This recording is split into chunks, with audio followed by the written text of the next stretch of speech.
नमस्कार प्यारे बच्चों, मैं अचलेश्वर सांकला पीजीटी फिजिक्स केंद्रीय विद्यालय ब्यावर आज टॉपिक ले रहा हूँ torque experienced by current carrying coil placed in uniform magnetic field.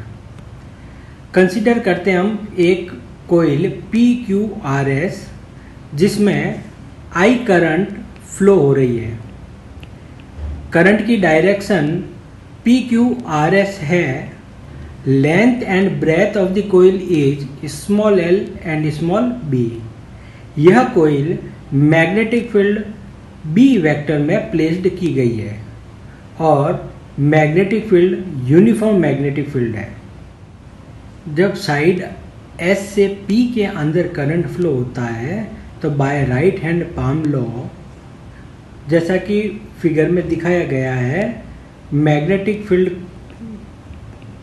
है वो फिंगर्स की डायरेक्शंस के हैं और थंब है वो करंट की डायरेक्शन को इंडिकेट करता है।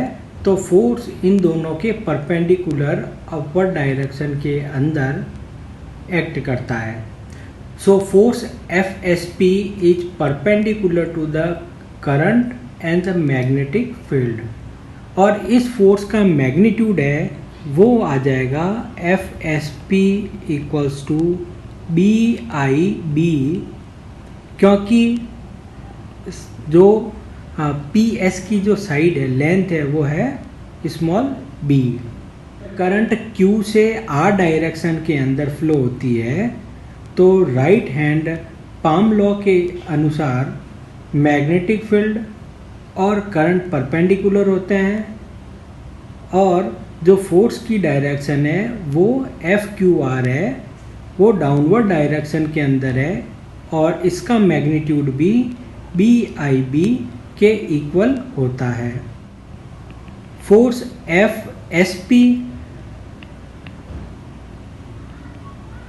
और फोर्स FQR दोनों का मैग्नीट्यूड इक्वल होता है और दोनों की डायरेक्शन ओपोजिट होती है और दोनों की लाइन ऑफ एक्शन एक ही होती है। It means both the force are in equal magnitude and in opposite direction and have same line of action.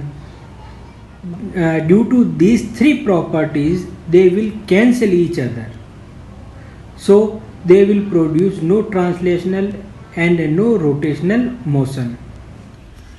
जब करंट R से S डायरेक्शन के अंदर फ्लो होती है तो by right hand palm law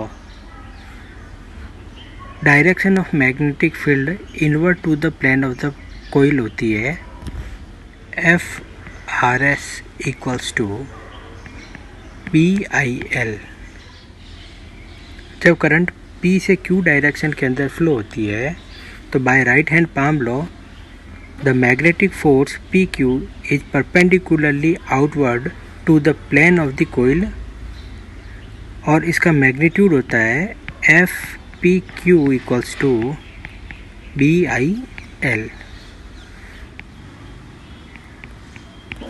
force FRS और force PQ दोनों equal होते हैं इन मैग्नीट्यूड और दोनों ओपोजिट होते हैं इन डायरेक्शन।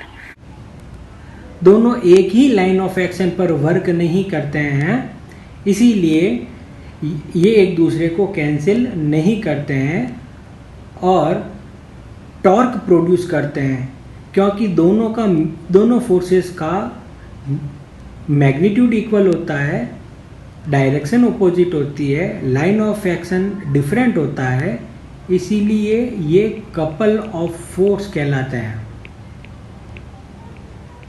और कपल ऑफ फोर्स जब लगता है तो उसे ही हम टॉर्क कह देते हैं। टॉर्क की कैलकुलेशन के लिए हम साइड लेते हैं PS जिसकी लेंथ है स्मॉल b। हमने B वेक्टर बताया है और इस PS से परपेंडिकुलर डायरेक्शन में हमने n कैप लिया है। n cap is perpendicular to the coil PQRS। देखिए डायग्राम में PS मैं यहाँ पर M ले लेता हूँ, PSM एक ट्राइंगल हो गया एस एम परपेंडिकुलर है और परपेंडिकुलर की वैल्यू आ जाएगी हमारे पास यहाँ B sine of phi. P M हमारे पास आ जाएगा बी कॉस फाई। टॉ होता है फोर्स इनटू परपेंडिकुलर डिस्टेंस। देखिए टॉर्क जो होता है वो होता है फोर्स इनटू परपेंडिकुलर डिस्टेंस, और फोर्स हमारे पास मैक्सिमम है वो है बी आई एल, और परपेंडिकुलर डिस्टेंस है पी एम, जिसे हमने लिखा है B cos phi. So we get tau equals to B I L into B cos phi. आपको पता है L into B length into breadth area होता है। So we will write tau equals to B I A cos of phi.